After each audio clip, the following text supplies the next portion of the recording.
മനസ്സിലാക്കുന്നത് ആ കർക്കിടക ദിവസം എന്റെ ആ ബ്ലൗസ് അത് ആരിലൊക്കെയോ കുറച്ച് പ്രശ്നം ഉണ്ടാക്കി, അങ്ങനെയാണ് എനിക്ക് തോന്നുന്നത്. പക്ഷെ ഇവരെല്ലാരും കമന്റ്സ് വരുന്നതെല്ലാം ബ്ലൗസ് മാത്രമാണ് അവരുടെ പ്രശ്നമല്ല, ഞാൻ പറഞ്ഞ കണ്ടന്റ് അല്ല. സുഹൃത്തുക്കളെ, സേതുലക്ഷ്മി ന്യൂസ് മലയാളം എന്ന് പറയുന്ന ആ ഒരു ചാനൽ ശ്രദ്ധിച്ചിട്ടുള്ള എല്ലാവർക്കും മോർണിംഗ് ഷോയിൽ പലപ്പോഴും വാർത്തകളൊക്കെ അവതരിപ്പിക്കുന്നത് ഈ സേതുലക്ഷ്മി എന്ന് പറയുന്ന ഒരു പെൺകുട്ടിയാണ്. ഇവരുടെ വാർത്തകൾ വളരെയധികം വൈറലാവാനുള്ള ഒരൊറ്റ കാരണം ഇവർ ധരിക്കുന്ന വസ്ത്രം കൊണ്ടാണ്. നമുക്കറിയാം, നമ്മുടെ നാട്ടിൽ ആദ്യമായിട്ടുണ്ടായ ഒരു വാർത്താ സംവിധാന രീതി എന്നൊക്കെ പറയുന്നത് അത് ദൂരദർശനാണ്. ദൂരദർശൻ എന്ന് വെച്ച് കഴിഞ്ഞാൽ അനങ്ങാതെ ഇരുന്നിട്ട് ഇങ്ങനെ വാർത്ത വായിക്കുക എന്ന് പറയുന്ന ഒരു രീതി മാത്രമായിരുന്നു ദൂരദർശനുള്ളത്. ദൂരദർശനിലേക്ക് സ്വാഗതം എന്ന് പറയുന്ന പരിപാടി മാത്രമേ ഉള്ളൂ.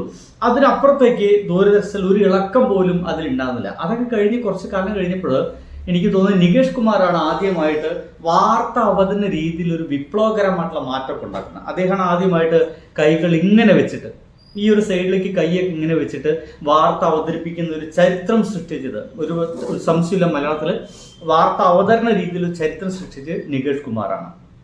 ചർച്ചകൾ പോലും ഭയങ്കര ലൈവാക്കി മാറ്റിയത് നമ്മുടെ നികേഷ് കുമാറാണെന്ന് പറയാം. എന്തൊക്കെയായാലും ഈ ഇവരുടെ ഒരു വലിയ ചർച്ചയൊക്കെ എപ്പോഴും നടന്നുകൊണ്ടിരിക്കുന്നുണ്ട്. വാർത്ത വായിക്കുന്നത് ഇങ്ങനെ പാടുണ്ടോ, ശരീരം ഇങ്ങനെ കാണിച്ചുകൊണ്ടാണോ, മാറിടം കാണിച്ചുകൊണ്ടാണോ, എന്താ പറയുക, ബ്ലൗസിന്റെ വള്ളി കാണുന്നു, ഇതൊക്കെയാണ് നമ്മുടെ നാട്ടുകാരെ ചർച്ച മുഴുവൻ. ഞാൻ വേണമെങ്കിൽ അതിന് തക്കതായിട്ടുള്ള ഒരു റീല് കൂടി കാണിച്ചു തരാം. ഒരുത്തൻ ആ അന്നത്തെ ഒരു വീഡിയോ റിയാക്ട് ചെയ്തതാ, ഇതൊന്ന് കണ്ടോക്കി. ഇന്ന് 2026 ജൂലൈ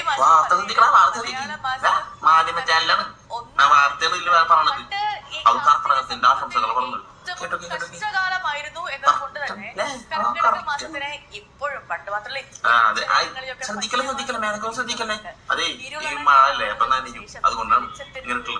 പുതുതലമുറക്ക് പുതിയ രീതിയിലുള്ള ആശയങ്ങൾ മനസ്സിലാക്കണമെന്നുണ്ടെങ്കിൽ പുതിയ രീതിയിൽ പറയാനല്ലോ. അതിനുവേണ്ടി പഴയ രീതി കാണിച്ചിട്ട് പുതിയ രീതി പറയാം. കണ്ടില്ലേ, ഇങ്ങനത്തെ കുറേ യൂട്യൂബേഴ്സ്, ഇങ്ങനത്തെ കുറേ എന്താ പറയുക കാര്യങ്ങളൊക്കെ പറയുന്ന ആളുകളുണ്ട്. ഇത് ഏതൊരു ആളാണ്, അവൻ്റെയും പ്രശ്നം അവർ വായിക്കുന്ന വാർത്തയല്ല, കർക്കിടകത്തെ കുറിച്ചാണ് സംസാരിക്കുന്നത്. പക്ഷെ അതൊന്നും അവൻ കാണുന്നില്ല. ഇവരൊക്കെ ഏക പ്രശ്നം പെണ്ണെങ്ങനെ നടക്കണം, പെണ്ണെങ്ങനെ നടക്കാൻ പാടില്ല എന്ന് പറയുന്ന പരിപാടി മാത്രമാണ്. അവിടെ ആ സ്ത്രീ ആ വാർത്ത അവതരിക്കുന്ന സമയത്ത് അത് കർക്കിടക 1-ാം തീയതിയാണ്. 1-ാം തീയതി നമ്മൾ സാധാരണയായിട്ട് കണ്ട് ശീലിച്ച രീതികൾ എന്നൊക്കെ പറയുന്നത്, അല്ലെങ്കിൽ നമ്മൾ ഇങ്ങനെ ആകാൻ പാടുള്ളൂ എന്നൊക്കെ പറയുന്നത് മുണ്ടും നേരിയതും ഉടുത്തിട്ട് അല്ലേ, കസവുമുണ്ട കൊടുത്തു വരുന്ന, അതാണ് നമ്മുടെ കേരള വസ്ത്രം എന്ന രീതിയിലേക്കാണ് നമ്മളൊക്കെ പറയുന്നത്. എൻ്റെ പൊന്നു സുഹൃത്തുക്കളെ, കേരളം എന്ന് പറയുന്നത് നമ്മുടെ നാടിന് അങ്ങനെ പ്രത്യേകിച്ച് വസ്ത്രമൊന്നും ഇല്ല കേട്ടോ. നിങ്ങൾ ഒരു 19-ാം നൂറ്റാണ്ടിലേക്കൊക്കെ കുറച്ച് കാലം പുറകിലോട്ടൊക്കെ ഒന്ന് പോയി കഴിഞ്ഞാൽ അന്നത്തെ രാജാക്കന്മാരെ പറ്റി പോലും പണ്ടത്തെ കൃതികളിലൊക്കെ വർണ്ണിച്ചെഴുതിയിട്ടുള്ളത്, രാജാവിന് ഒരു മേൽമുണ്ടുണ്ട്, മുട്ടുവരെയുള്ള, എന്താ പറയുക, ആ രാജ്ഞിക്ക് ഒരു മുട്ടുവരെയുള്ള ഒരു മുണ്ടുണ്ട്, മാറിടം കാണാതിരിക്കാൻ ഒരു മുണ്ട് ഇങ്ങനെ ഇട്ടിട്ടുണ്ടെന്നല്ല, അതിനപ്പുറത്തേക്ക് വേഷമൊന്നുമില്ല. ഇതാണ് അന്നത്തെ രാജ്ഞിയുടെ വേഷം. അതായിരുന്നു അന്നത്തെ രാജ്ഞിയുടെ വേഷമെങ്കിൽ സർവ്വസാധാരണക്കാരായിട്ടുള്ള ആളുകൾക്ക് എന്ത് വേഷമായിരിക്കും ഉണ്ടായിരിക്കുന്നത് നിങ്ങളൊന്ന് ആലോചിച്ച് നോക്കൂ. എൻ്റെ പൊന്നു സുഹൃത്തെ, മാറിടം മറയ്ക്കാൻ പോലും തുണി ഉണ്ടാവില്ല. പക്ഷെ അത് വെച്ചിട്ട് ഇപ്പോഴും അങ്ങനെ നടക്കുന്നതല്ല.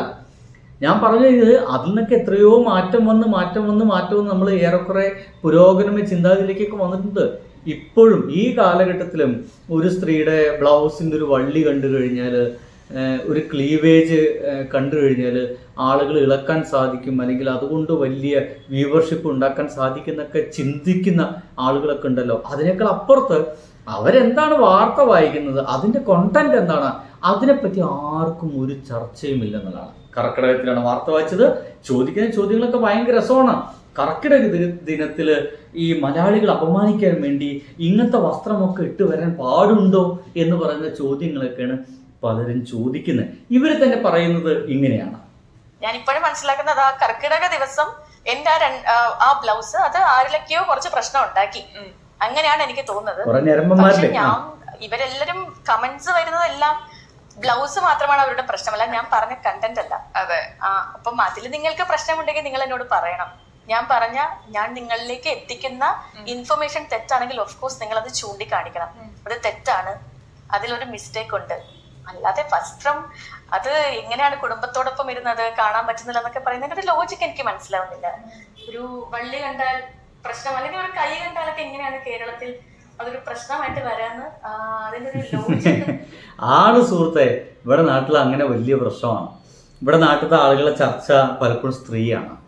സ്ത്രീക്ക് സ്വർഗത്തിൽ പോകണ്ടേ, സ്ത്രീക്ക് മരണാനന്തര എന്താ ശുശ്രൂഷയൊക്കെ ദൈവത്തിൻ്റെ കയ്യിൽ നിന്ന് എങ്ങനെ കിട്ടും, ഇത് മാത്രം സ്ത്രീകളുടെ വിഷയം മാത്രം ചർച്ച ചെയ്യപ്പെടുന്ന ഒരു സമൂഹമാണ് നമ്മുടേത് കേട്ടോ. എന്തായാലും ഇതുകൂടി കാണും. ബ്ലൗസിന്റെ കാര്യം തന്നെ അതൊരു വിവാദമായി. അത് നമ്മളൊന്നും ചെയ്തിട്ടല്ലല്ലോ, അതെങ്ങനെയോ വന്നു. ഉറക്കം കരുതിയിട്ടുണ്ടായിരുന്നു ഈ നമ്മൾ വിചാരിക്കാത്ത കാര്യമൊക്കെ വാർത്തയാകുമ്പോ ആളുകളെ പിടിക്കുമ്പോ? കണ്ടിട്ടില്ല ഇതുവരെ, എനിക്ക് അങ്ങനെ ഇതുവരെ വന്നിട്ടില്ല. അവര് അതിനെ പറ്റി ഒട്ടും കൺസേൺഡ് അല്ല എന്നുള്ളതാണ്. പക്ഷേ നമ്മുടെ നാട്ടുകാർക്ക് എന്താ കൺസേൺഡ് അല്ലേ? എന്നാണ് ഇതൊക്കെ മാറുകയെന്ന് അറിയില്ല, ഒരു പിടുത്തമില്ല. നമ്മുടെ അത് മാറില്ല എന്ന് ഞാൻ തോന്നിക്കുന്നു കേട്ടോ. കാരണം അത്രത്തോളം ഇൻസ്റ്റഗ്രാമിലും ഫേസ്ബുക്കിലും യൂട്യൂബിലും ഒന്നും വേണ്ട, സോഷ്യൽ മീഡിയയിൽ മുഴുവൻ ഇത്തരത്തിലുള്ള സംഗതികൾ, അതായത് ക്ലീവേജ് കാണിച്ചുകൊണ്ടൊക്കെ ശരീരം പല രീതിയിൽ വിൽപ്പനയ്ക്ക് വെച്ചിട്ട് എന്താ പറയുക പൈസ ഉണ്ടാക്കുന്ന ആളുകളൊക്കെ ഉണ്ട്. അതായത് നമ്മുടെ നാട്ടിൽ ഇതൊക്കെ വലിയ പ്രോബ്ലമാണെന്ന് അർത്ഥം. ഈ രീതിയിലൊക്കെ ആളുകൾ ചിന്തിക്കുന്ന ആളുകളുണ്ട്. കോണ്ടന്റിനേക്കാൾ കൂടുതൽ വസ്ത്രം നോക്കിക്കൊണ്ട് അവൻ എന്താണ് ഏതാന്നൊക്കെ എന്താ പറയുക അളന്ന് തിട്ടപ്പെടുത്തുന്ന ആളുകളൊക്കെ ഉണ്ട് എന്നതാണ്. കാലം മാറി എന്നൊക്കെ ഒന്ന് മനസ്സിലാക്കുക. ഇനിയെങ്കിലും നമ്മൾ നമ്മുടെ വസ്ത്രം നമ്മുടെ ഇഷ്ടത്തിലാണ്, നമ്മുടെ കംഫർട്ടിനാണ് ധരിക്കുന്നതൊക്കെ മനസ്സിലാക്കുക. അനാവശ്യമായിട്ട് ഒരാവശ്യമില്ലാതെ മറ്റുള്ളവരുടെ കാര്യത്തിൽ ഇടപെടാതിരിക്കുക എന്നുകൂടി ഒന്ന് എൻ്റെ പ്രിയപ്പെട്ട ആളുകൾക്ക് ഒന്ന് മനസ്സിലാക്കുക. നമ്മുടെ വൈക്കമുത്ത് ബഷീർ പറയും, എല്ലാവർക്കും വട്ടച്ചൊറി വരണം.